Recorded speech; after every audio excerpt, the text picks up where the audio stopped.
Hello বন্ধুরা, যেমনটা আমরা দেখেছিলাম মাস্টার সিতুনান ডিপ স্লিপে চলে যায়। ওয়াংলিং ওনাকে জাগানোর জন্য কাল্টিভেশন করে পুরা চেষ্টা করতেছে, আর তখনই হঠাৎ করে তার সাক্ষাৎ একটি ব্লু স্কিন ওয়ালা মানুষ অ্যাডায়ের সাথে হয়, যার কথা ওয়াংলিং বুঝতে পারছিল না। কিন্তু অ্যাডাই তাকে একটি ড্রাগন স্ট্যাচুর কাছে নিয়ে আসে, যেখানে স্পিরিচুয়াল এনার্জি অনেক বেশি। আর এর আগে ওয়াংলিং এখানে বসে তার সিক্রেট টেকনিক মাস্টার করবে, সেখানে ডিমান আমুল চলে আসে, যেখানে অ্যাটাক করে অ্যাডায়ের মাস্টারকে নিতে আসছিল। আর ওদিকে অ্যাডায়ের মাস্টারের সাথে যখন ওয়াংলিং এর দেখা হয়, তো উনি ওয়াংলিং এর কাছ থেকে সাহায্য খুঁজে বলে, প্লিজ তুমি আমার কফিন সেট যাও, যেখানে তুমি আমার এই সিচুয়েশনের ব্যাপারে আমার ভাইকে বলে দিও যেন সে সাহায্য করার জন্য এখানে আসে। আর এতে তোমারও অনেক বেশি লাভ হবে, কারণ আমাদের ব্লাড কফিন সেটে কোল্ড এসেন্স এনার্জি অনেক বেশি, আর আমি জানি তোমার কোল্ড এসেন্স এনার্জি অনেক বেশি দরকার। যেটা শুনে ওয়াংলিং একটু চিন্তা ভাবনায় পড়ে যায়। তো এখন সামনে তো নেক্সট এপিসোডের শুরু ঠিক ওই সিনটা থেকে শুরু হয়, যেখানে মাস্টার বুইয়ুত ওয়াংলিং এর সামনে একটা ফরমেশন ওপেন করে বলে, চলো এখান থেকে দ্রুত চলে যাও, আমার কাছে বেশি সময় নেই। তাই মাস্টার বইয়ের কথা অনুযায়ী ওয়াংলিং আর অ্যাডাই ওই পোর্টালের ভিতর ঢুকে যায়। এরপর সিন শিফট হয়ে ওদিকে ব্ল্যাক কফিন সেটে চলে আসে। আমরা দেখি ব্ল্যাক কফিন সেটে আরো অনেক ডিসাইপলরা টেলিপোর্ট হয়ে আসতেছে, কারণ এখানে একটি দ্রুত এক্সাম শুরু হতে যাচ্ছে। আর অ্যাডাই আর ওয়াংলিং ও মাস্টার বইয়ের টেলিপোর্টেশন ফরমেশন ব্যবহার করে এখানে চলে আসে, যার সাথে ওয়াংলিং বলে, আমার নাম হলো ওয়াংলিং আর আমি এখানে তোমাদের অ্যানসেস্টারের খবর নিয়ে আসছি। যেটা শুনে ব্ল্যাক কফিন সেটের ডিসেবলরা তো অনেক বেশি অবাক হয়ে যায়। আর কিছুক্ষণ পরে ওয়াংলিং এর সাক্ষাৎ মিস্টার নাইটের সাথে হয়, যে কিনা মাস্টার বই ওর ছোট ভাই। তাই ওয়াংলিং ও মিস্টার নাইটকে সবকিছু বলে দেয়, যেটা জেনে মিস্টার নাইট তো অনেক বেশি খুশি হয়ে যায়। সে ওয়াংলিং এর শুক্রিয়া আদা করে, যার সাথে সে ওয়াংলিং কে জিজ্ঞাসা করে, যদি তুমি চাও তাহলে তুমি আমাদের ব্ল্যাক কফিন সেটকে জয়েন করতে পারো। ওয়াংলিং ও এই ভালো সুযোগটি হাতছাড়া করতে চায় না, তাই সে মিস্টার নাইটের কথা অ্যাকসেপ্ট করে। কিন্তু মিস্টার নাইট এখনো অ্যাক্টিং করে বলে, যেহেতু অ্যাডাই আমার ভাইয়ের অনেক বেশি কাছে ছিল, তাই আমি তাকে আমার পার্সোনাল ডিসাইপল বানাইতে চাই। তুমি তোমার টোকেন নিয়ে কাল্টিভেশন রুমের দিকে যেতে পারো। ওয়াংলিং ওই কাল্টিভেশন টোকেন নিয়ে যাচ্ছিল, যার সাথে সে তার মনে অবাক হয়ে বলে, জানি না কেন যখন আমি তাকে বললাম তার ভাই এত বড় একটা বিপদে আছে, সে এই বিষয়ে একটা পাত্তা দেয় না। আমার মনে হচ্ছে মাস্টার বইও ভুল মানুষের উপর ভরসা করে ফেলেছে। কিন্তু ওয়াংলিং এর কাছে তো এইসবের কোনোই মানি নাই। আর ওদিকে আমরা দেখি একজন এল্ডার ওয়াংলিং কে নিয়ে তার সাথে একটি রুমে নিয়ে আসে, যেখানে সে বসে কাল্টিভেশন করতে পারবে। আর এটা তাদের কাল্টিভেশন করার জন্য একটা স্পেশাল প্লেস। ওয়াংলিং এই জায়গার এনার্জি অনুভব করা তার মনে বলে, মাস্টার বইও তো সবকিছু ঠিকই বলেছে, কারণ ব্লাড কফিন সেটের কাছে তো কোল্ড অ্যান্সার্স এর কোনোই কমতি নেই। তার মানে এখানে আমার সিক্রেট টেকনিকের কাল্টিভেশন সহজেই করতে পারি। যেগুলো ভাবে ওয়াংলিং এখানেই তার কাল্টিভেশন শুরু করে দেয়। এদিকে আবার সিন শিফট হয়ে মিস্টার নাইটের উপর চলে আসে। আমরা দেখি মিস্টার নাইট তার পাপেটকে বাইরের দিকে সমান করে ফেলে, যে কিনা খুশি হয়ে বলে, ওয়াও, আমাদের কাছে মুইনের সমস্ত ইনফরমেশন চলে আসছে। তোমার ভাই তো আসলে অনেক বড় একটা বোকা, সে তো জানে না তার কার কাছে সাহায্য খোঁজা উচিত। তোমার কাছে সাহায্য খুঁজে তো সে নিজের আরো বেশি ট্র্যাপের ভিতর ফালাই দিল। এইসব বলে ওই পাপেট মিস্টার নাইট কে বলে, মিস্টার বইয়ের লোকেশন আমরা জানি, কেননা তুমি ওখানে যাও আর তার সোলকে এক্সঅফ করে নাও। যেটা শুনে মিস্টার নাইট তো জবাব দিয়ে বলে, রাক্ষসা, তুমি এখনো আমার পাপেট, তুমি পুরোপুরি আমার বডির উপর কন্ট্রোল করো নাই, তাই আমাকে হুকুম দেওয়া বন্ধ করো। যেটা শুনে রাক্ষসা তো খোটা দিয়ে বলে, তুমি আর তোমার ভাই আমুল আর আমার পাপেট পেয়েছো, তোমাদের তো প্রাউড ফিল করা উচিত। যদি তুমি আর তোমার ভাইয়ের কাছে আমাদের মতন পাপেট না থাকতো, তাহলে তোমরা একজন ইউজলেস মানুষ থাকতে। আসলে বন্ধুরা, এখন মনে হচ্ছে তোমরা একটু কনফিউজ, তাই আমি তোমাদের এখন ব্লাড কফিন সেটের কিছু কথা এখনই ক্লিয়ার করে দিচ্ছি। ব্লাড কফিন সেটের মানুষরা সবাই একটা করে তাদের কাছে পাপেট রাখে, আর এই পাপেট গুলোই কখনো বা মানুষ বা ডিমান কাল্টিভেটর ছিল। তাদের কাছে বিশেষ সোল না থাকায় ওই পাপেট সবসময় নিজের মাস্টারের সাথে মিলে এই ফাইট করে। তার মানে যে ওয়ারিয়ারের কাছে যত বেশি পাওয়ারফুল পাপেট হবে, সেই ওয়ারিয়ারটি তত বেশি মারাত্মক হবে। কিন্তু এখানে একটি মজা লুকায় আছে, যদি পাপেট তার মাস্টার থেকে বেশি শক্তিশালী হয়, তাহলে সে তার মাস্টারের সোলকে এক্সঅফ করে ফেলে। আসলে ব্লাড কফিন সেট অনেক বেশি অদ্ভুত, আর সামনে তোমরা অনেক কিছু অদ্ভুত জিনিস দেখতে পারবে। এইসব বলার পর রাক্ষসা নিচে পড়ে থাকা আডের বডির দিকে দেখে বলে, এই পাপেটের বডিও অনেক বিশেষ, তো কেননা মিস্টার নেট এই পাপেটটাকে তুমি নিজের করে ফেলো, এটাও তোমার অনেক বেশি কাজে আসতে পারে। যার সাথে সে ওয়াংলিং এর কথা তুলে বলে, ওয়াংলিং কেও আমাদের রাস্তা থেকে সরাতে হবে, কারণ এমন না হয় সামনে আসা ফিউচারে সে আমাদের জন্য বিপদ হয়ে দাঁড়ায়। যেটা শুনে মিস্টার নেট জবাব দিয়ে বলে, তুমি এখনের জন্য তার চিন্তা করিও না, কারণ কিছুদিন পরে কাল্টিভেশন অ্যালায়েন্স এর পক্ষ থেকে একটি কম্পিটিশন শুরু হবে, যেটাতে আমরা ওয়াংলিং কে ব্যবহার করব, আর পরে তাকে মারা অত বেশিও কষ্ট হবে না। মিস্টার নাইট তো তার এসব কথা বলতেছিল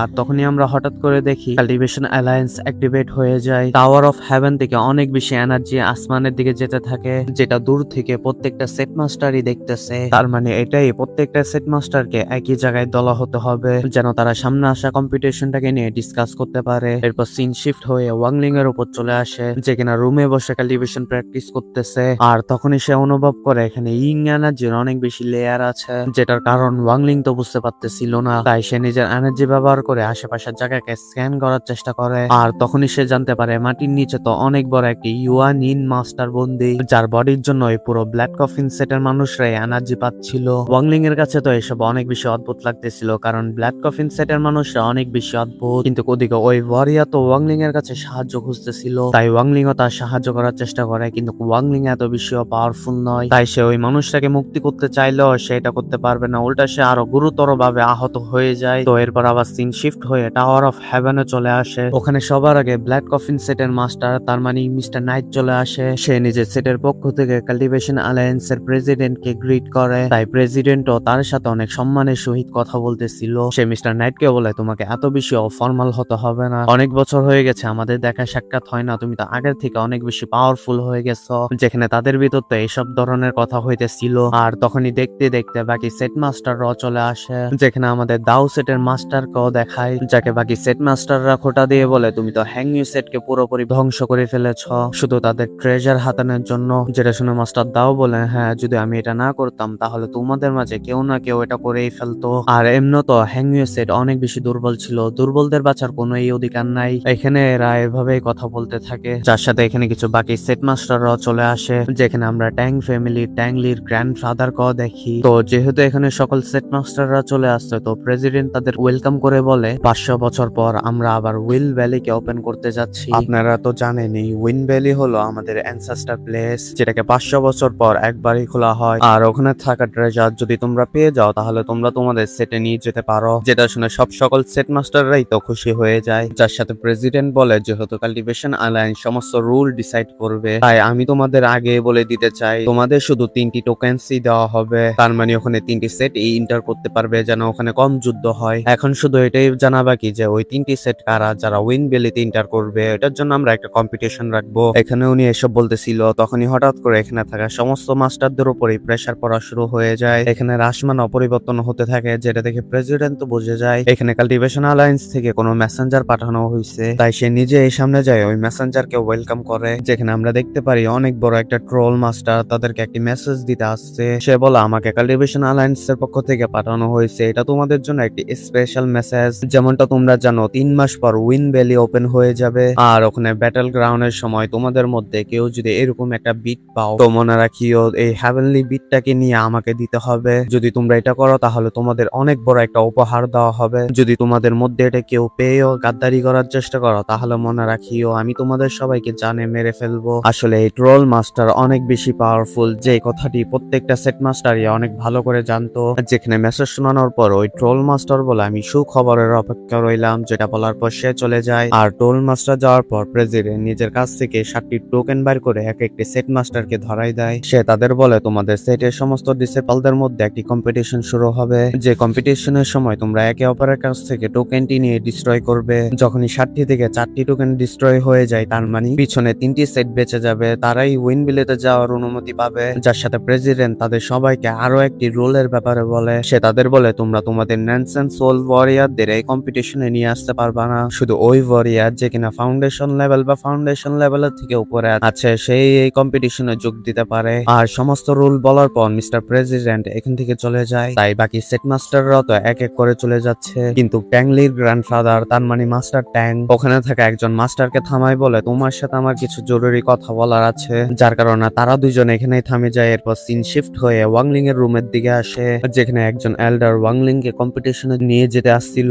ওয়াংলিং ও তার রুম থেকে বাইর হয়ে হলের দিকে যাওয়া শুরু করে দেয়, যেখানে হলে অলরেডি ব্ল্যাক কফিন সেটের ডিসাইপলরা উপস্থিত ছিল। ওরা সবাই এই কম্পিটিশনটাকে নিয়ে অনেক বেশি খুশি মনে হচ্ছিল, কিন্তু ওয়াংলিং তাদের দেখে মনে বলে, এখানে থাকা সমস্ত ডিসাইপলরা তো এখনই ফাউন্ডেশন লেভেলে উঠছে, জানি না কেন মিস্টার নাইট এত দুর্বল ডিসাইপলদের ওখানে পাঠাচ্ছে, কিন্তু ওখানে তো লেস্ট ফাউন্ডেশন ওয়ারিয়াররাও যেতে পারবে। ওয়াংলিং তো এসব দ্বারাই ভাবতেছিল, তখনই ওখানে মিস্টার নাইট চলে আসে, যেখানে সে নিজের ডিসাইপলদের বলছিল, তোমাদের দ্রুত এই ব্যাটল ফরেস্টের দিকে যেতে হবে, যেখানে তোমরা আমাদের সেটকে রিপ্রেজেন্ট করবে। এটা বলার সাথে সামনে থাকা একজন এল্ডারের কাছে একটি টোকেন দিয়ে দেয়, যে কিনা এই ডিসাইপলদের সাথে জঙ্গলে যাবে। আর এটা করার পর সে নিজের কাছ থেকে জেট স্লিপ বাইর করে বলে এখানে থাকা সমস্ত ডিসাইপলদেরই জেড স্লিপ আমাদের কাছে আছে, কিন্তু একজন ডিসাইপল ছাড়া। আসলে সে ওয়াংলিং এর কথা বলতেছিল। আসলে বন্ধুরা আমি তোমাদের বলে দিতে চাই এই জেড স্লিপ কি হয়। জেড স্লিপ একটি সিলের মতো হয়, যেটা কিনা কোনো একজন মানুষের সোলের টুকরা নিজের ভিতর বন্দি করে রাখে। তার মানে এই সিল যার কাছে থাকবে সে ওই 2 নম্বর মানুষটাকে কন্ট্রোল করতে পারবে, আর ওই 2 নম্বর মানুষটা চাইলেও তার বিরুদ্ধে যেতে পারবে না। কারণ যদি মিস্টার নাইট এই জেড স্লিপ গুলোকে এখানেই ভেঙে ফেলে তাহলে ওই মানুষটা এখানেই মারা যাবে। আসলে এই জেড স্লিপ এই জন্যই বানানো হতো যেন তাদের ডিসাইপলরা তাদের সাথে বেইমানি না করে, আর তারা যেন সবসময় সরল সোজা থাকে। এখানে মিস্টার নাইট এসব বলে ওয়াংলিং এর দিকে তাকাইছিল, আর সে তার মনে বলে ওয়াংলিং আমার কথা মানার জন্য অসহায় হয়ে যাবে, কারণ সে আমাকে না বলতে পারবে না। যদি সে আমাকে না বলে তাহলে আমি তাকে দ্রুত জানে মেরে ফেলবো। ওয়াংলিং ও তার চিন্তা ভাবনা বুঝে গেছে, কিন্তু তার কাছে এখন কোনো অন্য উপায়ও নাই। তাই ওয়াংলিং তার একটি ছোট সোলের টুকরা ওই জেড স্লিপের ভিতর দিয়ে দেয়। তারপর মিস্টার নাইট সমস্ত জেড স্লিপ গুলা নিজের এল্ডারের কাছে দিয়ে দেয়। এরপর সে নিজের ডিসাইপলদের বলে ব্যাটেল ফরেস্টের বাকি সেটের ডিসাইপলদের তোমাদের জানে মেরে ফেলতে হবে আর তাদের টোকেনকে নিয়ে ডিস্ট্রয় করতে হবে। যদি তোমরা এটা করতে পারো তাহলে আমি তোমাদের কাছে ওয়াদা করছি আমি তোমাদের সোলকে সব সময়ের জন্য মুক্তি করে দেব।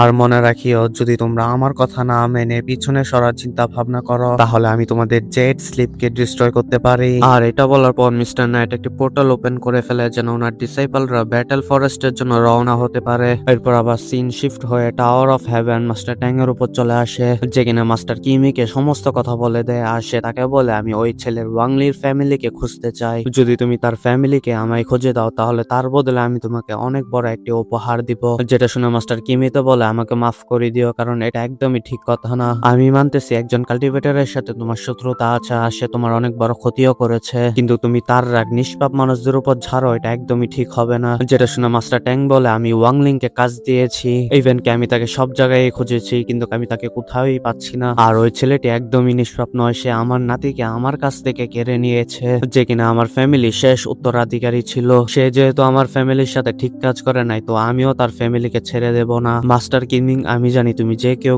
খুঁজে বের করতে পারো, তো প্লিজ তুমি আমার জন্য তাদের খুঁজো, তার বদলে আমি তোমাকে এই স্পিরিট টার্টল আর্মার দেব। আর ওই আর্মারটি তো অনেক বেশি দামি ছিল, তাই মাস্টার কিমিং এর মনে লালচ চলে আসে আর সে শেষ পর্যন্ত মাস্টার ট্যাংকে সাহায্য করার জন্য এগ্রি হয়ে যায়। আমরা দেখি মাস্টার কিমি খুব সহজে একটি আর্টিফ্যাক্টের সাহায্যে ওয়াংলিং এর ফ্যামিলিকে খুঁজে বের করে ফেলে। এদিকে আবার সিন শিফট হয়ে ওয়াংলিং এর পর চলে আসে, যে কিনা নিজের বন্ধু বান্ধবের সাথে পোর্টালের থ্রু ব্যাটেল ফরেস্টে চলে আসে। কিন্তু ওয়াংলিং তো এখানে একদম রেডি হয়ে খাড়াই ছিল, কারণ সে যেন এখানে একটি দুর্ঘটনা ঘটতে চলেছে, যেখানে ওয়াংলিং তো এসব দ্বারাই ভাবতেছিল। আর এদিকে মিস্টার নাইট তো টেলিপ্যাথি থ্রু নিজের এল্ডারকে বলে চলো আমাদের প্ল্যানকে শুরু করো আর ওয়াংলিং এর বডি নিয়ে আমার কাছে চলে আসিও। এটা শুনে এই এল্ডার এখানে থাকা ডিসাইপলদের হেসে বলে তোমরা ব্যাটেল কম্পিটিশনে যোগ দেওয়ার জন্য তোমাদের অনেক বেশি ধন্যবাদ, কিন্তু ব্ল্যাক কফিন সেট এখন তোমাদের কোনোই দরকার নেই। যেটা শুনে সমস্ত ডিসাইপলরা তো শক হয়ে যায়। আমরা দেখি ওই এল্ডার জেড স্লিপ গুলাকে ডিস্ট্রয় করতে যাবে, যেটা দেখে সমস্ত ডিসাইপলরাই তো সামনের দিকে জাম্প করে ওই জেড স্লিপ গুলাকে নিতে চাইতেছিল। ওয়াংলিং যেহেতু প্রথম থেকে রেডি হয়ে খাড়াই ছিল তাই সে তার ফ্লাইং শট ব্যবহার করে ওই এল্ডারের উপর অ্যাটাক করে দেয়, আর এই সুযোগের সদ্ব্যবহার করে সে তার জেড স্লিপও হাসিল করে ফেলে। তার মানে সে তার সোলকে পুরোপুরি মুক্ত করে দেয়। আর আমরা দেখি ওই এল্ডার ওই জেড স্লিপ গুলাকে ডিস্ট্রয় করে ফেলে, যার কারণে সমস্ত ডিসাইপলরাই তো অনেক বেশি দুর্বল হয়ে যায় আর তাদের পাপেট তাদের বডির উপর কন্ট্রোল করে ফেলে। আর ওদিকে ওই এল্ডার তো সামনের দিকে যায় ওয়াংলিং এর উপর অ্যাটাক করতে চায়, কিন্তু ওয়াংলিং ও অনেক বেশি পাওয়ারফুল ছিল, যেটা থেকে ওই এল্ডার বোঝা যায় সে তাকে হারাতে পারবে না। তাই আমাকে পোর্টালটা ব্যবহার করে ব্যাটেল ফরেস্ট থেকে পালাই যেতে হবে। যেটা ভেবে ওই এল্ডার যখন পলাতে যাবে তখনই হঠাৎ করে একটি পাপেট তাকেও ধরে ফেলে, যার কারণে এল্ডারের বডি তো পাপেট কন্ট্রোল করে ফেলে। ওয়াংলিং তো তাকে দেখে বলে তোমাদের মতন এল্ডারদের সাথে এরকমই হওয়া উচিত। যেটা বলার সাথে আমাদের এই এপিসোড এখানেই শেষ হয়ে যায়।